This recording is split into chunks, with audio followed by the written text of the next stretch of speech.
Before we begin, I just want to talk about how I think about writing, but first I want to share a promise with you. So in this presentation, I'm going to let you in on a little secret. Writing online is one of the fastest paths to success in the internet age. And it's a way to learn faster, it's a way to meet incredible people, and it's also a way to accelerate your career. Why is that? It's because writing is the language of the internet. The world rewards people who write well. And I've been speaking to some different CEOs of companies and executives on my podcast, and I still haven't met one who doesn't screen for writing ability when they hire. And that's because we're moving towards a world of remote work. And if you're here right now, you are part of this knowledge economy. You are somebody who is spending a lot of time with your fingers on a keyboard, with your thumbs on glass. And in the office, we talk. But now with where the world is going, we are moving towards a world where people are working from home. We're spending more time on the computer. And whereas in the office, we talk, on the computer, we write. And that is one of the reasons that I wanted to start Rite of Passage. But it's not just that. It's that the world rewards people, not necessarily the ones who have the best ideas, but the ones who are the best at communicating ideas. And I always think that the ideas that you have in your head right now are your greatest source of wealth. You know, if you look at CEOs and executives, the people who are building companies, they're not the ones who are in the manufacturing lines anymore. They're not the ones who often are even sitting in the meetings doing the actual work. They're the ones with the ideas, the ones setting the vision, and the ones who are writing out those ideas so that they can galvanize people to work on that vision.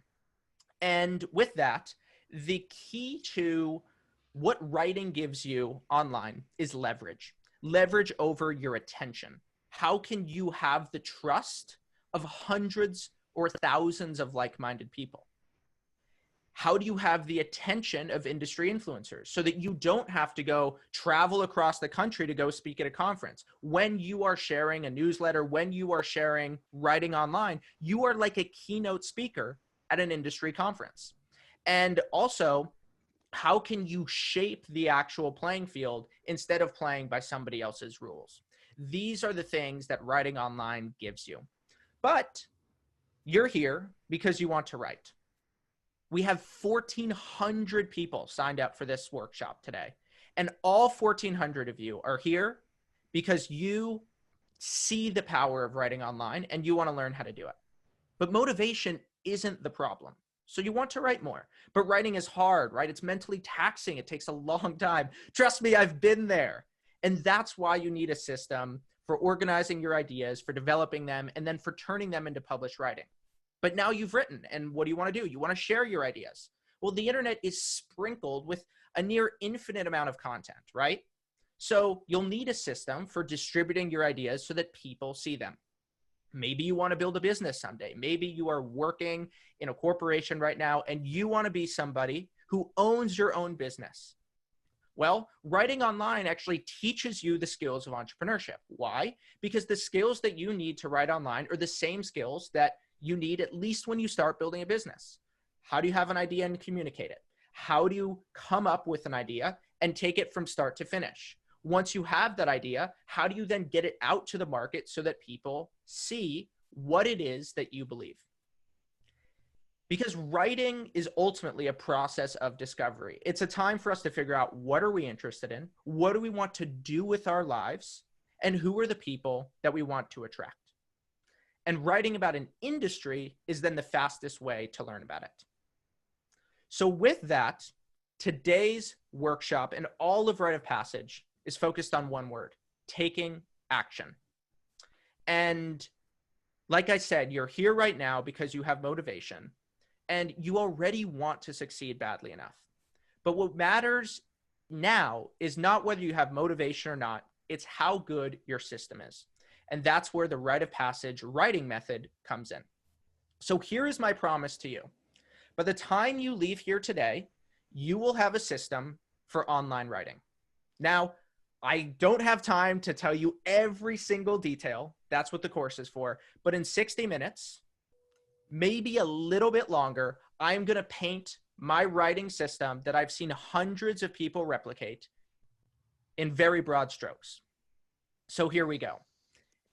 Now, before we begin, I want to consider one thing. Why do you want to have an integrated system? What is the benefit of it? And the best analogy that I can make here is speaker systems. So I have a friend, his name is JJ, my best friend from college. And JJ's dad is a total audiophile. The guy loves music. So you go into his house and he's got the perfect sound system. He's got the perfect setup. And he has spent years building this. But what did he do? He went and actually built all of the speakers. He went in and got his old grandpa's speaker equipment. He dusted it off. He plugged in the wires. He ran the cables along the walls. He found those video tutorials in the back alleys of YouTube, the one that were so hard to find. That was the perfect one. And you know what? He's got a great system, but it took him hours and hours and hours to develop. Every Saturday, every Sunday, he's in the garage developing that system. What this method is, this is what I call the Sonos method. So what you're going to be able to do is you're going to be able to take this writing system right out of the box. The entire thing is going to be integrated. There's no annoying wires. There's no old dust, and it's going to work for you. This might not be the most high-end, the most premium, what's going to get you to write the next New York Times best-selling novel. But the fact of the matter is that's not what we need. That's not what we need. We need to learn how to write fast. We need to learn how to write so that we can rise up in our jobs. We need to learn how to write so that we have kids. We have all of these commitments. We have taxes to do, all of these things. And we need a system that works for us despite all of those constraints. But before we begin, I want to just share my story with you really fast.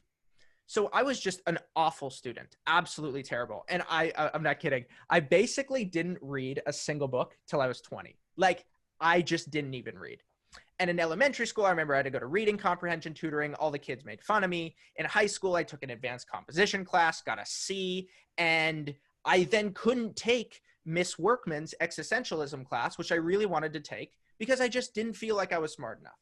And it was awful. Like, it was really awful to just grow up thinking, you know what, I'm not a good enough writer. I'm not a good enough reader to do the things I want to do.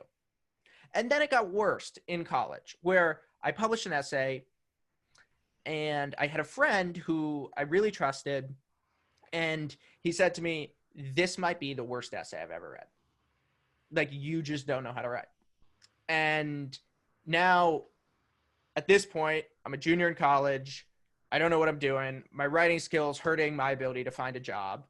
And it was awful. And then it gets worse where I start my first job in New York City, 1 year into it, less, 6 months into it, end of year performance review, direct quote from my boss, the chief marketing officer at this company, your writing is a glaring weakness.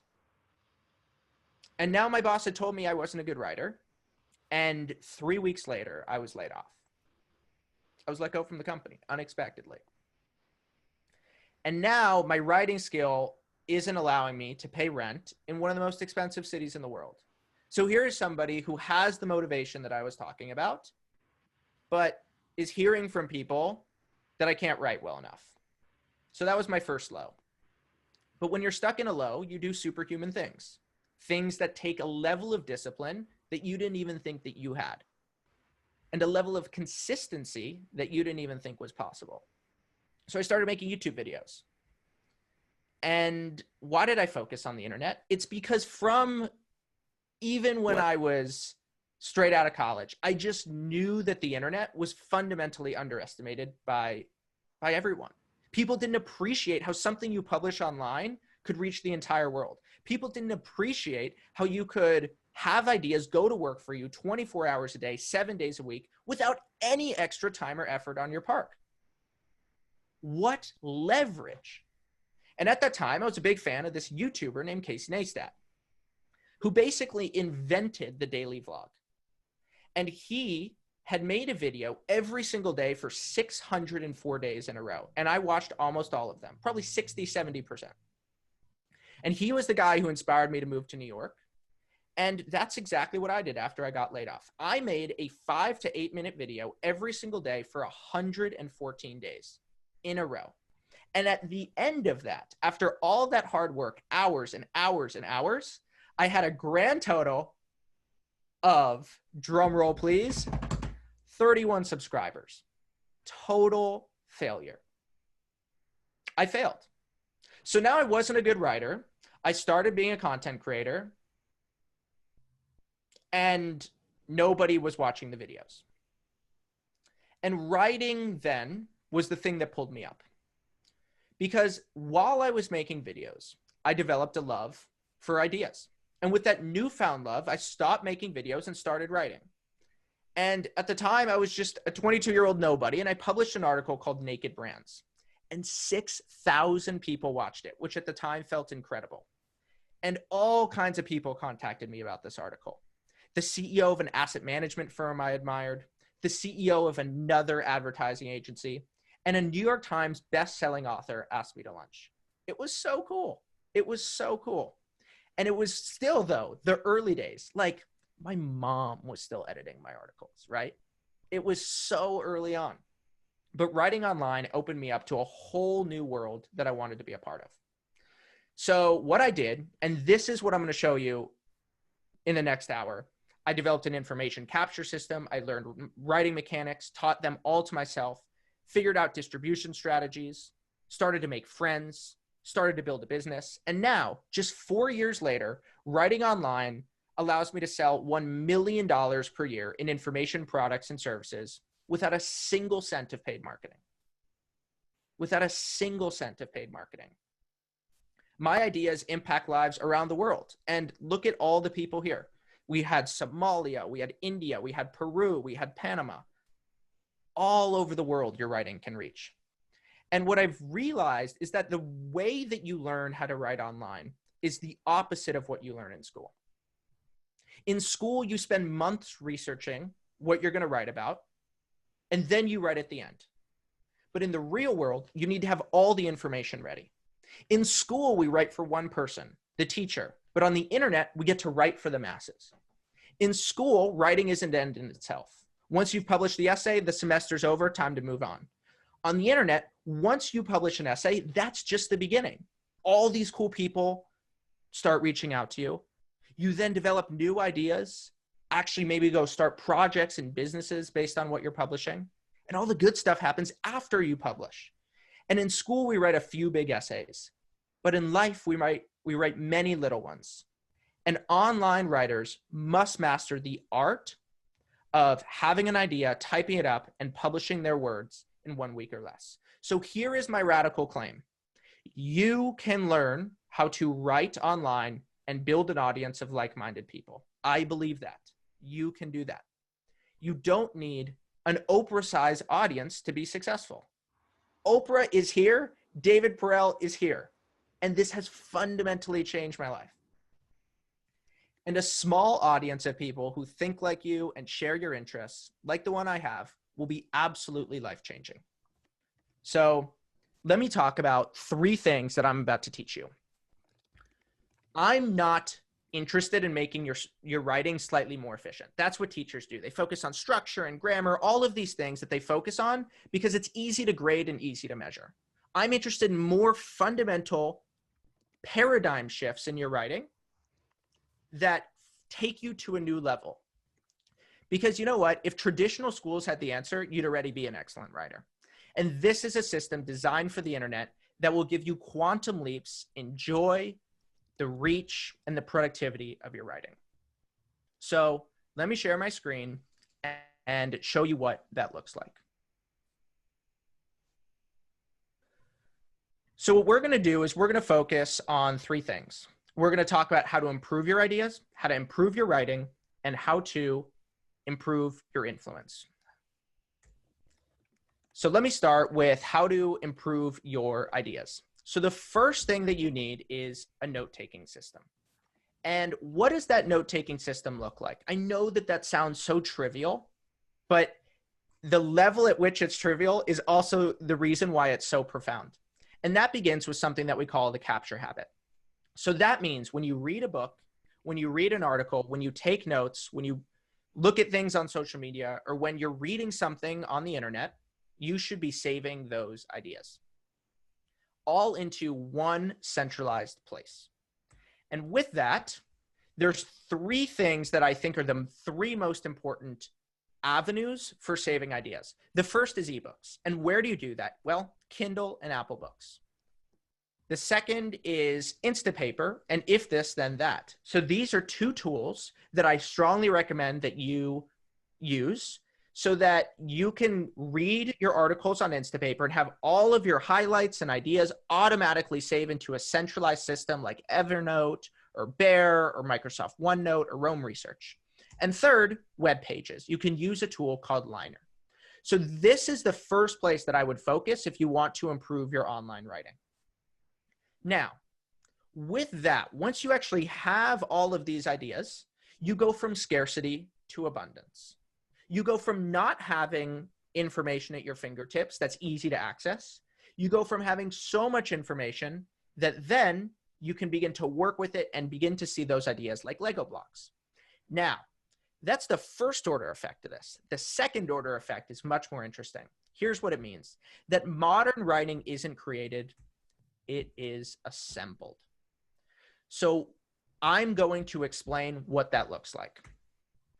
The first impact of this is that you don't need to be original. You know, we have this idea, and I don't know where it comes from, that all my ideas need to be one of a kind. I need to come up with them. But the fact of the matter is, whenever you look at transformative ideas, people who have changed our thinking, people who are prolific writers, they're not focused on original ideas. They are synthesizing other people's ideas. They're getting Lego blocks of information, which is what you do when you begin to take notes. Then they combine those Lego blocks in interesting ways, and then new ideas begin to emerge. I think it was David Foster Wallace who says, books are made out of other books. I love that idea. And this is what's interesting about taking notes, that as the number of notes you have increases linearly, the number of connections you can make between them increases exponentially. So this is what it looks like. You have a linear rise in notes, and then you're making connections between all these different ideas, and that is then the benefit. So what kinds of ideas should you save? Well, there's 4 of them. You want to save things that are inspiring. You want to save things that are useful, things that are easily lost, and things that are personal.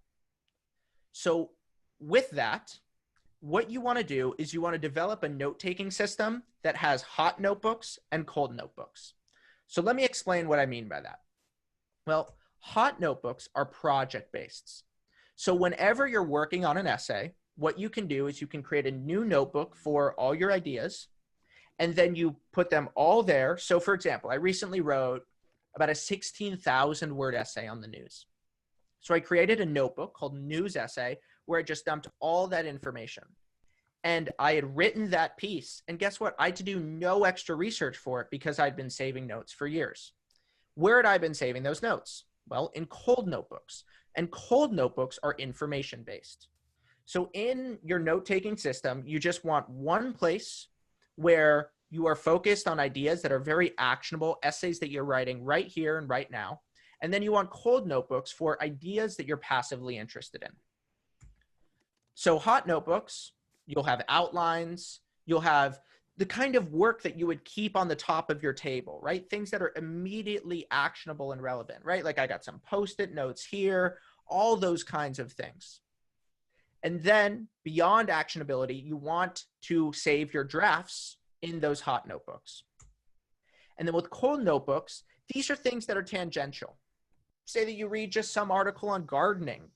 I don't know, say that you don't work in gardening and you thought that that was interesting. We'll save that. Those are the random and sprawling ideas. Things that aren't so actionable, right? They don't really fit into that clear project category. Things that are more long-term. They could be useful months or years from now. And things that are uncategorized. You know what? They were interesting. They could be useful, but we're not going to use them right now. So let me show you what that looks like. So I use Evernote, but there are so many note-taking systems, and this method works across note-taking systems. So this is what my notebook looks like. This is a folder that Anna and I created together for all of our projects, and it's the David Nana folder. So yesterday we made a video on homeschooling, and you can see we outlined all the things we were going to talk about. And then I'm working on a long-term essay on why work went wrong. That's what it's called. I work with a coach, a writing coach called Ellen, so I save my ideas in there. I work with another one called Billy. Then I'm working on the upcoming Write a Passage cohort, which starts in 11 days. So that's right there. I just ran a Write a Passage fellowship, so I have some stuff there. And then you'll see at the bottom, I have notes on airplanes and Boeing, the company Amazon, America, the continent of Africa, adulting and adulthood, agriculture, all these sorts of things. But you can also use Bear. You can also use Microsoft OneNote, because writing doesn't have to happen alone. It is a collaborative process. And what you see with that is what you then get into is something that I call the content triangle. And what that is, what you can do is begin to work with all these other kinds of people, and you can actually collaborate on ideas together. So before I get into this, let me distinguish between the internet model and what I call the Thoreau model. So Henry David Thoreau, in the mid-19th century, went to a place outside of Boston called Walden Pond. And at Walden Pond, he lived there for 2 years, and he didn't talk to anyone. He just lived off the land and enjoyed nature. And 2 years later, he came back and he said, "Dear world, this is a new book that I published just by being alone." And this is like the stereotypical writer, right? It's like, we are going to go off, we're going to rent a cabin in the woods, I'm not going to talk to anybody, and I'm going to go write my book. I'm going to go write my essay.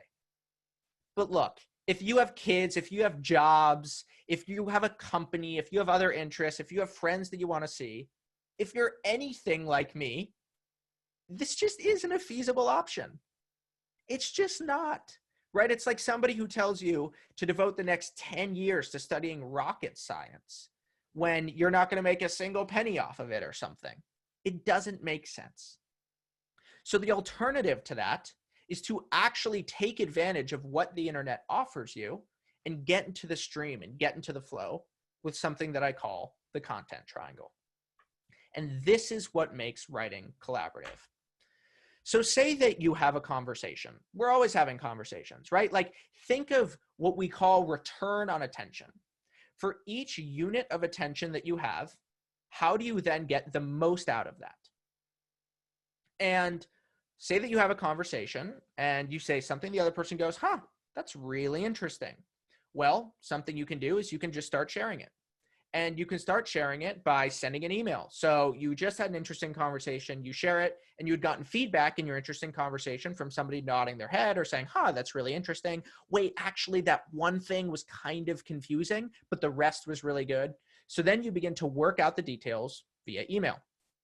So with that, you've now sent your email, and look at what happens. You get more feedback. And then maybe you publish a blog post. So now you've published a blog post, and what you have is a big benefit, because now you're getting a third series of feedback.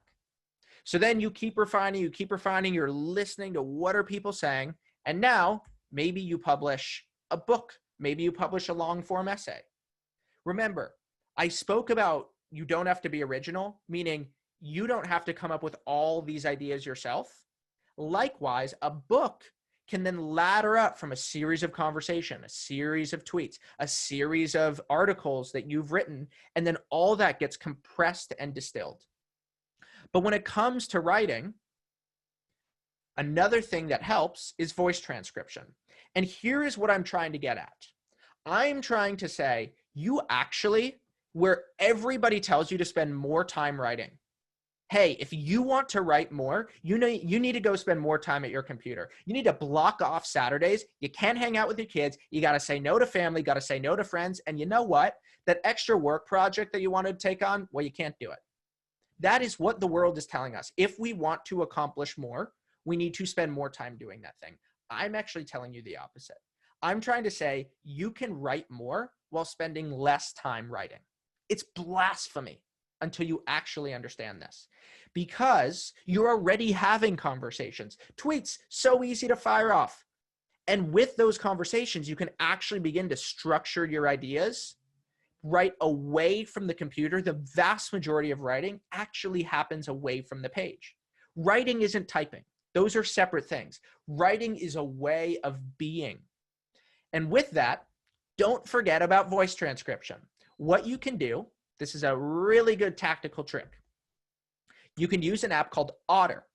And what Otter lets you do is write or speak, and automatically it gives you a voice transcription better than Siri, better than Google, right away. And then you can share that. And when you write, you can have your transcript of what you said on one side of the screen, and you can have your writing on the other. And this is something I do. So I have a friend, his name is Nick Sharma. And Nick is a big name in the direct-to-consumer world, and we write all these kinds of articles together. And he's not somebody who loves to write, but he's so smart. So what we do is, this is how we write our articles. We talk for 30 minutes, we transcribe it, and then we just take the transcription and we organize it, almost like a Rubik's Cube, right? All the raw material is there. We just need to change the colors. Then from that, we turn it right into an outline. And so something that would have ordinarily taken, I don't know, 25 minutes or 25 different writing times now takes 25 minutes, now takes an hour. That is such a more efficient use of time. So how then do you improve your writing? Well, with this, I want to talk about the myths of online writing education. And this is our pillar 2 today. So the first myth is that what you should do is write from scarcity. That if you want to write, you just got to sit down at your computer and just start typing away, hammering away at your ideas. The problem with that is writing is way easier when you're doing something that I call writing from abundance. So we talked about building a note-taking system. I talked about my system with Will, or with Nick, and this is what we do. We have all of our notes on one side of the screen, and we have our writing on the other. And then we never really have to think or get stuck, because you know what? We have ideas there, and they can be our own ideas or other people's ideas, because it's so easy. I mean, I had it horrible. I got the worst writer's block, but nobody ever gets talker's block. So it's easy for me to talk. It's easy for me to be in conversation. So I take all those ideas on one side of my screen through transcription, and then I write from that. This will save you so many hours. But then beyond that, I spoke about the Thoreau model. You don't actually need to write in solitude. You can actually spend more time, be more social, have more conversations with people, and still improve your writing. Then, hey, guess what? Writing instruction doesn't even need to be academic or boring. You know, like, what happened? What happened in this world where we said, in order to learn something, it needs to be boring? Like, this is a deep assumption within Western civilization, and I don't understand what's happening there. Likewise, with writing instruction, people and teachers are focused way too much on SAT words. They're focused way too much on this academic tone. But you know what? The internet and normal people like to read things that are easy to understand. And you know what? As somebody who's written, I will tell you my ideas are clearer when they are easy to understand. It actually means I've thought through them. And a couple weeks ago, I was reading this writing book. And this was one of the sections. This was a serious sentence. And this is where we're coming from with writing education. And this is what I want to do the opposite of. Brace yourselves. This is rough. Restrictive and non-restrictive refer to the job a clause performs in a sentence. A restrictive clause can be removed from a sentence without harming the point of the main clause. Does anyone know what that means? This was a 4.5-star book on Amazon. Like, this is the pinnacle of writing education until now. And then we tell people to just write only for the teacher. I mean, students spend their entire lives writing for one person, the teacher. You spend hour after hour after hour staying up all night during school, and then you share it with one person who puts big red marks on your screen, on your page, and then you're like, well, the semester's over, here's your grade. What an unsatisfying way to write. You should be writing for your friends. You should be writing for your family. You should be writing for the world. That's so much better. I mean, the level of boredom that you have from just writing for one person, it's like, no wonder people don't like writing. We have sentences like restrictive and non-restrictive. You only write for a teacher. It's complicated. It's academic. And I love this quote because this is the essence of what I try to do with writing. Complicated rules paralyze people. Simple rules empower people. It's as simple as that. Anybody who studies something is going to make it needlessly complicated. I haven't studied writing one bit. I am a writer. I write. And I share with you the things that I actually do, the things that I learn through blood, through sweat, and through tears, nights where I can't even sleep because I'm so obsessed with an idea. And with that, to go from James Clear to clear sentences, here's an idea that you can follow. So how do you write a clear sentence? And I'm telling you, these 5 things are comprehensive across all sentences. The first, create a rhythm. That's your C. That means, and I'm going to show you exactly what this looks like, writing actually should sound good. I know that that's weird. You read it with your eye, but actually if you listen to writing with your ear, it should sound good. Think of how we speak. We don't talk like this. My name is David. I am here. I actually speak with some flow and some energy, some, pizzazz, right? That's what makes speaking fun in the same way that that's what makes writing fun. I'll get into that with a killer example, 1 minute. Link your sentences. What does that mean? Well, you could say, my name is David. I am hungry. I need to make breakfast. Much better is to link them. My name is David, period. I am hungry. And after this, I'm going to go make breakfast. So what you're doing is you're linking the sentence before, linking the sentence after. And if you just look at all your sentences and just make sure that they link like a chain, your writing will get way better. Next, just as simple as in a final edit, eliminate anything that's confusing. And you can share your essay with somebody else, or you can just read it. If something is actually just confusing to you, just delete it. And one way that you can know if something is confusing is read your essay, then go explain it to somebody else. And as you explain it, if something was in your essay, but it wasn't in your explanation, and you still were able to explain it well, take out the parts that weren't your explanation. Simple as that. The brain automatically compresses your ideas for you. Next, add colorful details. So I could take a sip. Cool. Well, if this was a bigger sip, it'd be like a slurp. Now, if we were at a party, I could chug it, or I could throw it back if it was whiskey. Drink, slurp, chug, throw it back. Such different meanings. And if you can use, like say we're talking about whiskey, if you actually use throw it back or chug with beer, you'd have a much more descriptive sentence. So move from drink to chug or throw it back. That's how you add color to your sentences. And finally, just remove unnecessary words. So say that here's another way to do it. I happily walked. Well, that's 2 words. You could just do, I danced. I skipped. Much better connotation. And generally, the shorter sentence is the right one. So when I talk about don't just write words, write music, what do I mean? I love this example. This is my favorite thing in all of Write a Passage. Like I think my favorite single slide. So I'm just going to give it to you right now. I love this thing. So don't just write words, write music. This changed everything for me. Seriously. And this gets back to that idea of building rhythm. You ready? Okay, this sentence has 5 words. Here are 5 more words. 5-word sentences are fine, but several together become monotonous. Listen to what is happening. The writing is getting boring. The sound of it drones. It is like a stuck record. The ear demands some variety. Now listen.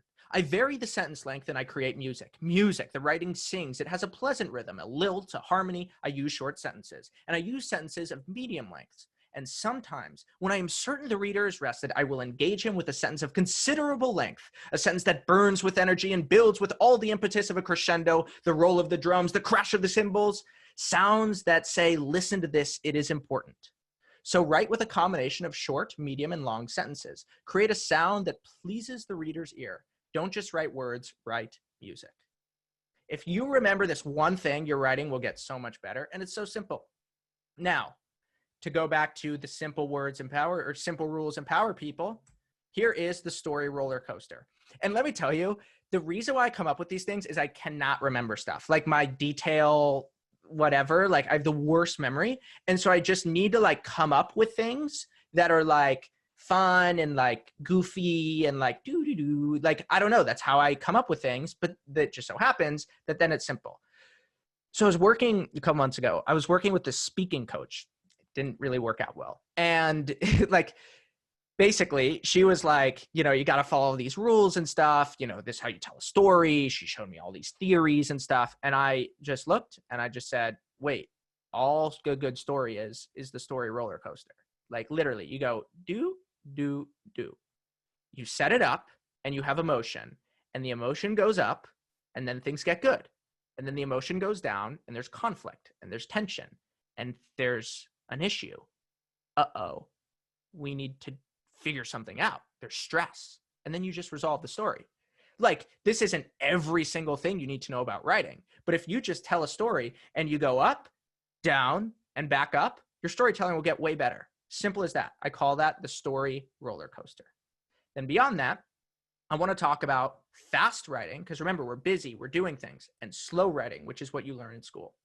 So fast writing is the opposite of slow, because in school, we research first and we write second. But in Write a Passage, we write first and we research second. So it's the flip. So here's what fast writing is.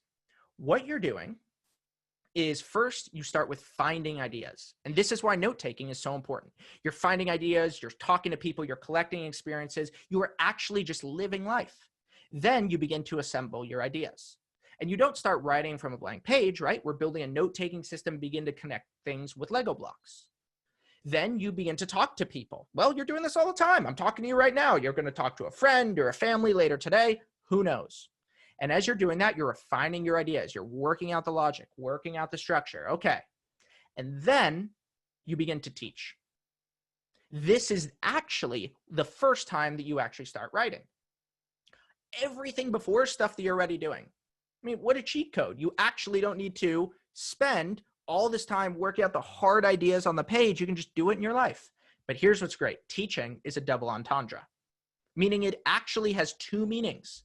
So first, I'll give you the obvious one.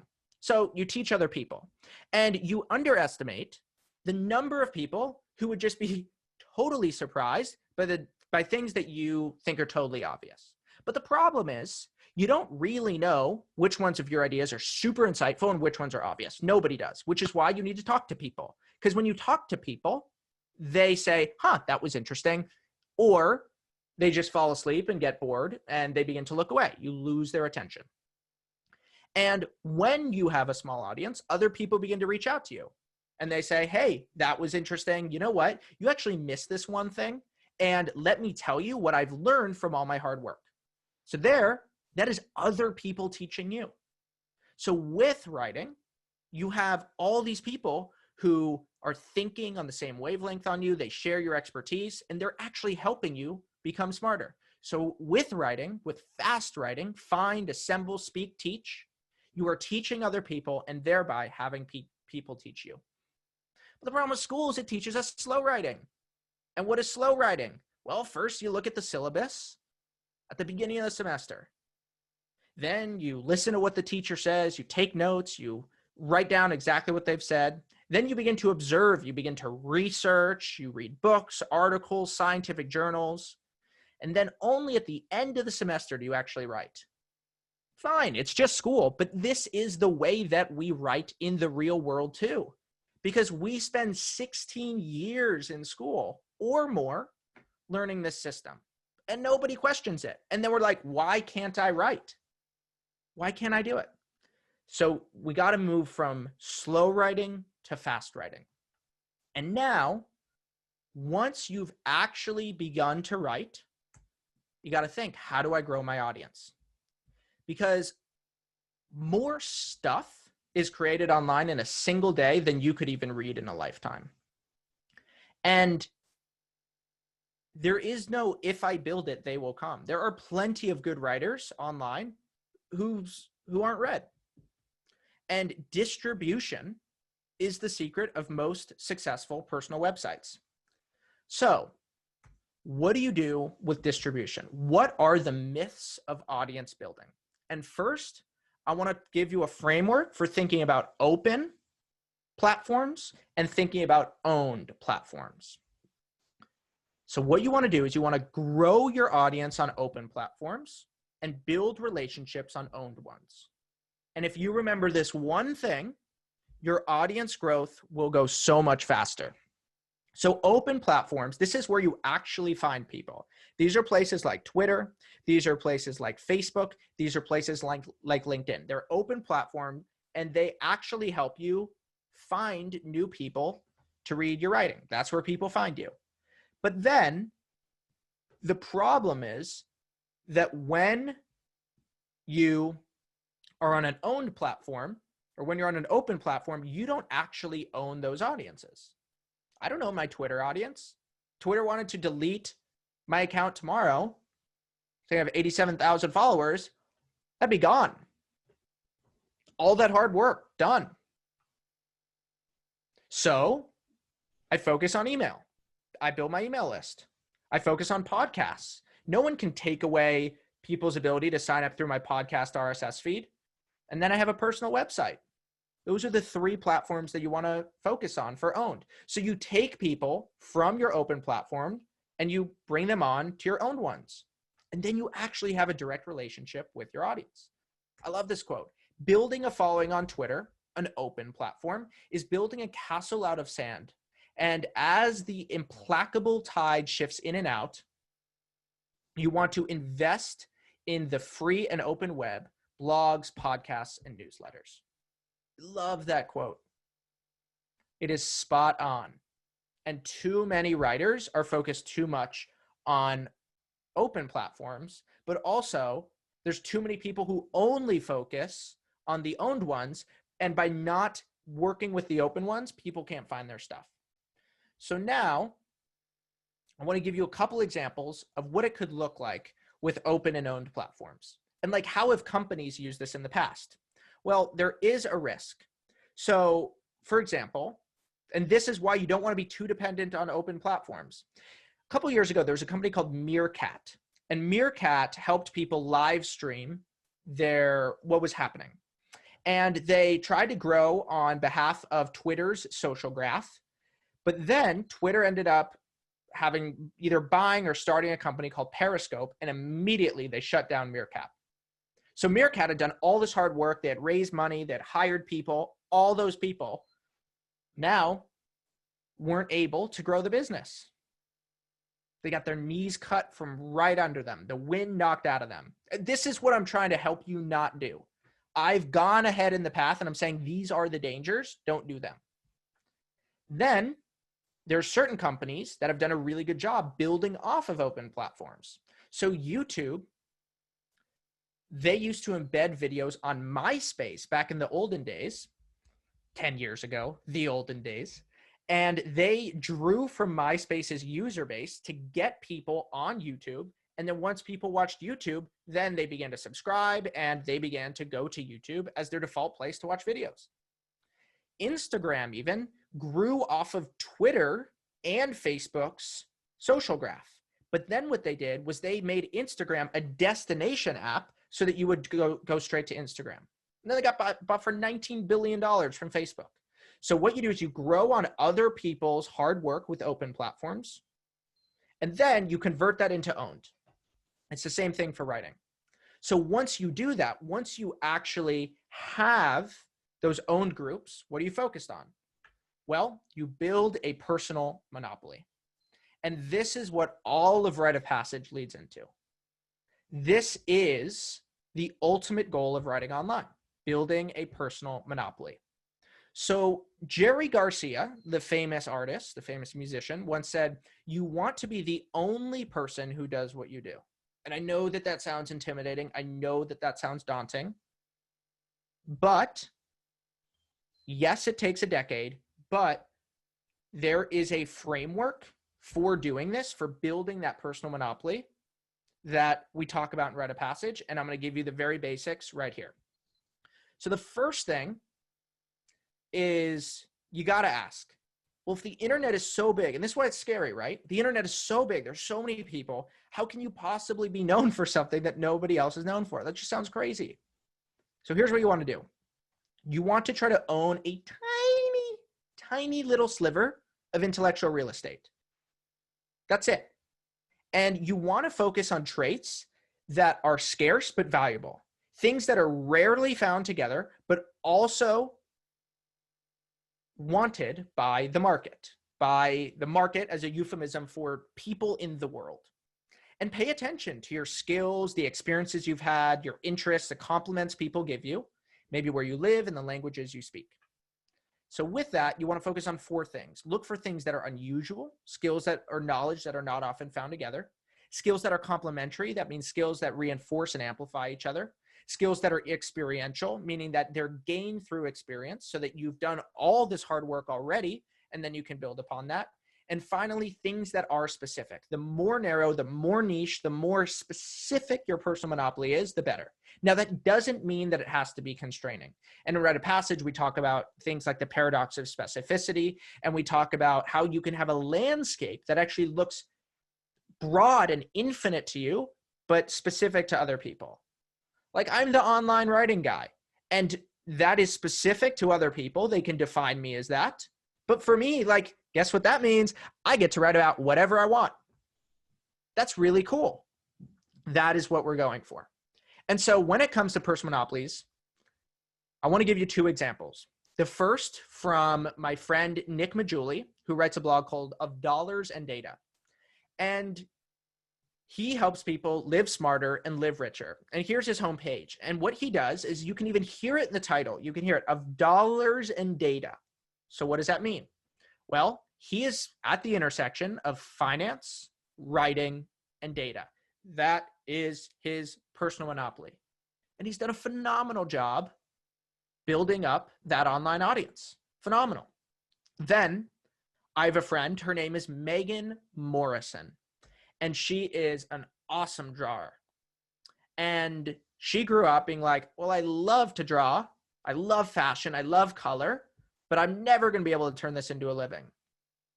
And you can see she's got these long wavy lines, these kind of watercolor styles, and then just like these loud, confident fashion pieces. But then she also loves to travel. So you can see on the painting on the left, that kind of background with the hill. And then on the right in front of the Arc de Triomphe in Paris. And what she's done is she's taken up her name called Travel, Rite, Draw. So her personal monopoly is exactly that. Travel, write, draw. She is at the intersection of all 3 of those things, and she's built up an incredible career around that. So with that, those are the basics, the essential elements of writing online. And I'm telling you, if you follow these things, your writing will get better. So let me recap on what the 6 principles of the Rite of Passage method are. The first one is, let's talk about writing myths. You don't want to write from scarcity, you don't want to think in solitude, and you don't want to write only for the teacher. Then with clear sentences, you want to create a rhythm, link your sentences, eliminate confusion, add color, and delete unnecessary words. You want to write fast, not slow. You want to find ideas, assemble them, speak them out loud, and focus on teaching. You want to follow the content triangle, right? Taking these ideas and working up the ladder. And that turns writing into a social experience, and then conversation can improve your thinking. You want to focus on audience building. If you build it, it doesn't mean that they will come. You want to build your distribution and balance between opened and owned platforms. Then you want to build a personal monopoly. And these are the essential elements of what we focus on in Rite of Passage. And so with that, we're nearing the top of the hour. And I want you to feel all the excitement that's here right now. We had 1,400 people registered for this. We have 429 people here right now.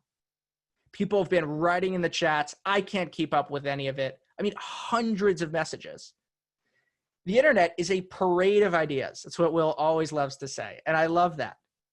And I want you to ask yourself, are you standing on the sidelines, just watching other people engage, watching other people, meeting people, reaping the benefits of being able to reach every person on planet Earth with just some taps on your smartphone?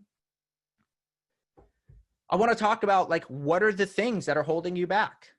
Maybe you believe that nothing you write will be original, or that the thing that you want to write about, you know what? It's already been covered by other people. Maybe you feel like you're just not qualified enough to be a writer. Maybe you have a feeling that you need to be more of an expert. You know what? I just don't know enough right now. I need to get my PhD. You can't write until you have 30 years of experience. Maybe you just need to know more about what you're writing about before you write it. Maybe you have this block of your ideas being stolen, that you can do more with an idea if you just keep it private, you don't tell anyone about it. That maybe an idea only has value if you can influence millions of people with it. Maybe you don't feel like you have a community of people who you can go through this difficult time of actually writing online with. Look, I get it. Writing online is tough. It's scary to put yourself out there. And it's weird because you feel both of these tensions. You're like, when I write online, what's annoying is no one reads my stuff. And then you also feel, and both of these things can't possibly be true, but this is what we feel when we write online, that everyone is going to judge me. I'm going to lose friends. I'm going to get canceled. Everyone's going to make fun of me because I don't know about things. We all have these fears. I feel them every single day. So what I did with Rite of Passage was we designed a community of people who you can go through this with, right? How much easier is it to work out in a fitness class than it is to work out alone?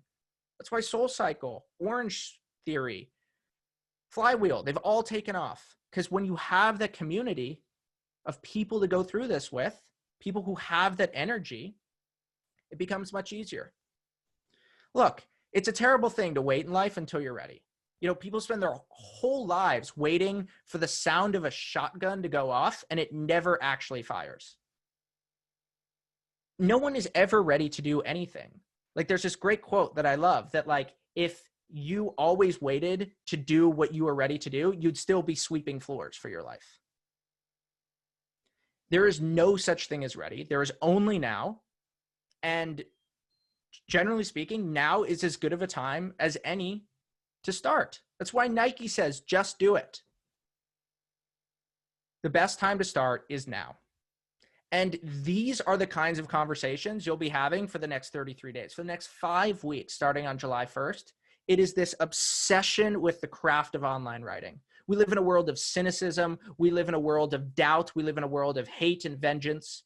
And this is a community of love and support and connection and passion and an earnest belief that writing online is a magical craft that becomes better if we can do it together.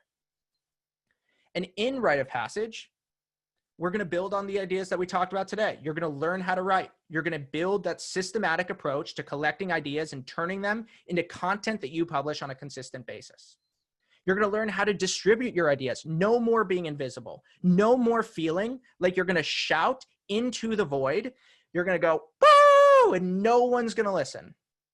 Feels like you're in the middle of the forest. There's not a person around within 100 miles online. These are the things we feel. And you're going to create intellectual assets that grow in value over time. And the result is going to be more serendipity in your life, leading to career opportunities, podcast offers, speaking gigs, job offers, all those sorts of things. You're going to boost your influence in your field, in your organization, in your industry. These are the things that writing gives you. Because think of the people who are well known in your industry, whether you're in software development, architecture. Look, they're not necessarily the best ones. They're not necessarily the most talented. Why do you know about them? It's because they write. It is because they share their ideas. And all of you have had the door open for you, and now you need to step right into it. And finally, you're going to join a community of writers. There's no community of writers like Rite of Passage in the world that is focused on online writing. This is an investment in your future. It's a bet on the power of the internet, which is only going to grow, and people will continue to radically underestimate. And we're going to have 16 live sessions in 33 days with 4 other live writing sessions beyond that we call CrossFit for Writing. We are going to see and actually engage and participate yourself in starting and finishing an article in 2 hours. And the next cohort starts in 12 days on Wednesday, July 1st. It goes up for sale on Sunday, and I hope to see you all there. This is a radical act of self-worth for all of you to say, my ideas matter. I am somebody who deserves to be heard, and I am somebody who has a vision for my future, and I'm going to take action. So thank you all for being here. It was great hanging out with all of you, and we'll do about 10 minutes of Q&A.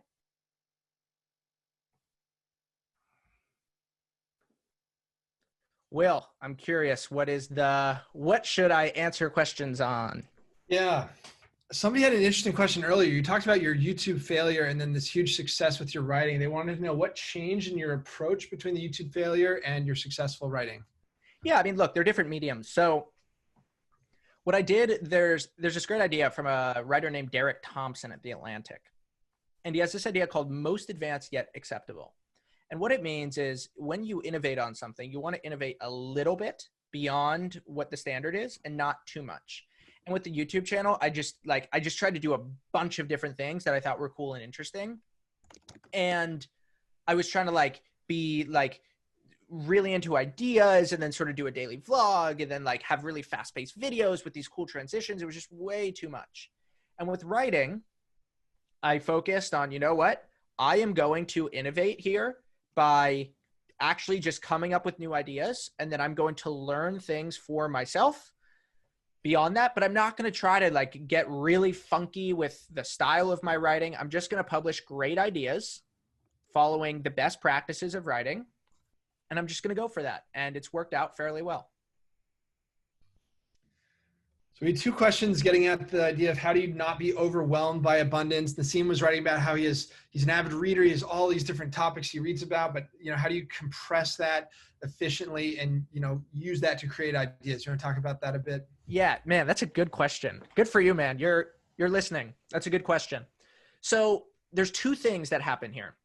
So the first thing is when you actually start creating a lot, you realize, look, it's like cooking. Okay. So if you talk to someone who's a really good chef, someone who works at a restaurant, you know what they'll say?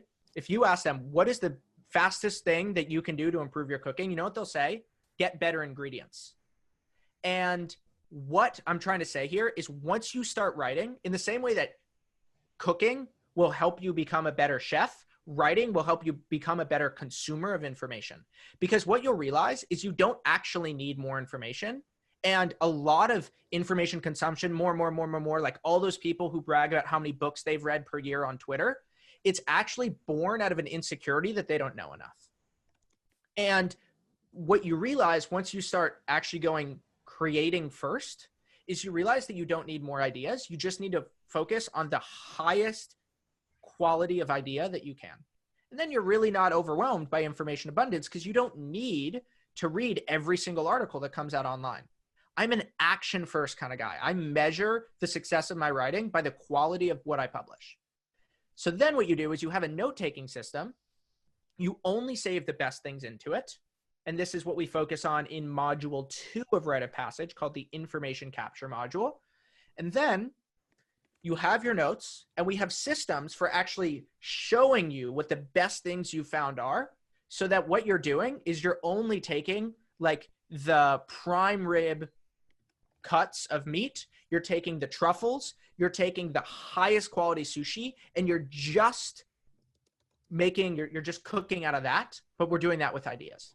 And then you're not overwhelmed by information abundance. We had another question about from Jamie. How do you get past the fear of sharing ideas and also the idea of if somebody might steal the ideas that you share? Do you want to just talk about sort of the positive some nature of the internet and overcoming fear and abundance and all that good stuff? Yeah, great question today. So Will and I talk a lot about this. I would say our number one thing that we think about when we think about how do we design an experience is how do we get people through fear? And this is the problem with online education. The problem with online education is in order to learn anything, there is an element of fear. And with traditional methods of online education, when things get difficult, that's when people drop off. So your average online course online that's just all pre-recorded, the completion rate's about 1 to 2%. In Rite of Passage, we do about 60%. So what accounts for a 30x difference? Well, you have a bunch of people who can hold you by the hand and who can say, I've been there and it worked out okay. Or people who can say, I'm scared with you. Let's go jump in the cold water together. And so what happens is community and friends actually bring you together to push through that fear. And this is why people, for example, the Navy SEALs are so close. Nobody at the Navy SEALs goes underwater for a minute or two to hold their breath and says, booyah, I can't wait to do that. No one, not a single one of them. But you know what? They do it. They push through that fear together, and then they're brothers and sisters. And all of us are scared. Like the fear actually never leaves you. And like when you think that I will only publish when I'm not scared, you're giving yourself an excuse to never actually publish anything. What you want to do is follow the truth that you are always going to be scared. It is always going to be scary. And you just get better at it. And you realize that you can play with that fear. You can dance with that fear. And you can use that to publish. Like Seth Godin has this great metaphor. So you publish, you get someone who's running a marathon. They get to the end and a fan goes, hey, are you tired? They just ran 26 miles in like 2 hours and 20 minutes. You think they're tired? Of course. It's not that they aren't tired. It's that they know where to put their tired. They know how to keep running as they're exhausted.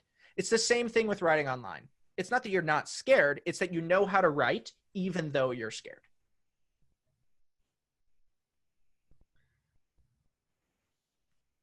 Perfect. We had a question about just, can you talk more about the community aspect of Rite of Passage and what that experience looks like? Yeah. So here's what's going to happen. So when you join, you're going to be in these mentor groups. So we have 7 alumni mentors. And what we try to do is we try to take the big class and make it small. So you're going to have a single point person who's an alum who we trust, and you are going to then work with that alum they're going to help you with your website setup. They're going to help you with writing and all the difficult things that happen there. You're going to then be in your group. So you'll have, say, 20 to 40 people in that group, and you will then all come together to have conversations. What we then do is we use a feature on Zoom called breakout rooms. So you'll have lots of one-on-one 3-person conversations. And rather than just sitting and talking and saying, what are you feeling? What are you feeling? You're going to actually work on projects together. And then you are going to have preset conversation topics that we've done this over and over. We've refined every single second of this course.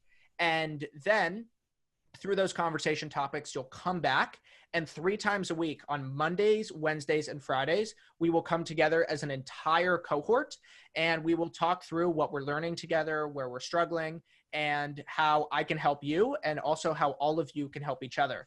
One thing I will say is, like, even now, there are live writing groups, like between the cohorts, that people get so close within Rite of Passage that they have their own session every Saturday and every Sunday for live writing. Happens every week. And that's just because the way that relationships are formed. I'm still waiting for my first Rite of Passage couple, though. I haven't had that happen. The day that 2 people meet in Rite of Passage and get married is the day that Rite of Passage is a real success. Questions from Satyam. He says, say he wants to write about a topic like stocks. Is it better to wait until he's an expert before he starts writing? Absolutely not. So expertise is a ladder, and you got to think of writing like a reporter. So let me take each metaphor and talk about them. So with expertise as a ladder, when you climb up a ladder, say that there's 8 rungs, okay? You have your PhDs at the 8th rung, but you know what? The people on rung 1 actually don't benefit much from the PhDs at the top. It's why the average scientific paper makes no sense to us. It's written by level 8s for level 6s. But you know who need the level 1s, the 2s, the 3s? They need 4s and 5s. So actually, as you go from level 1 to level 2, you already have people who you can teach. As you go from 3 to 4, you have more people you can teach. And generally, we can only talk to people within 2 or 3 levels of us. Not just that, but right after you learn something, something really interesting happens. It's a special moment because it's the only time where you actually know something and you still remember what it was like to not know that thing. And that is what you need in order to communicate to somebody. And then when it comes to being a reporter, that's what you want to do. You want to go take on new projects, be a reporter on the field, and then report back to people. Expertise actually, in many ways, hurts your ability to communicate well. It helps because you are a better communicator, just like a reporter who can communicate to the average person when you're just talking about what you're seeing. Let's do one more question, Will. Okay, perfect. This is interesting from David. I feel like I have Lego blocks in my personal Monopoly, but I'm struggling to connect them into something specific.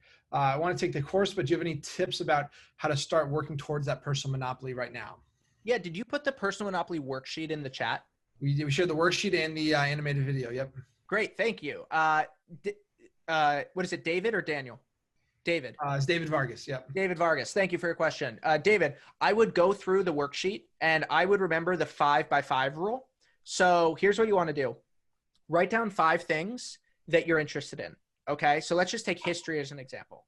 My name is David. I'm interested in history. Well, try to think of what are 5 things within history that you're actually interested in. So you might be interested in the American independence. You might be interested in the Scottish Enlightenment. You might be interested in what happened in Vienna that led to Carl Jung and Sigmund Freud and like all that sort of stuff that happened there. You might be interested in the history of like Aboriginal Australia. And then you get into that, and then you could say one more 5. Within each one of those buckets, what is the thing that you're most interested in? So now, for example, what you could say is, say I'm interested in the history of computer information. So I'm really interested in the history of information management. Okay, great. So then your first 5 is, I'm interested in what happened at the beginning of the computer revolution from 1950 to 1960.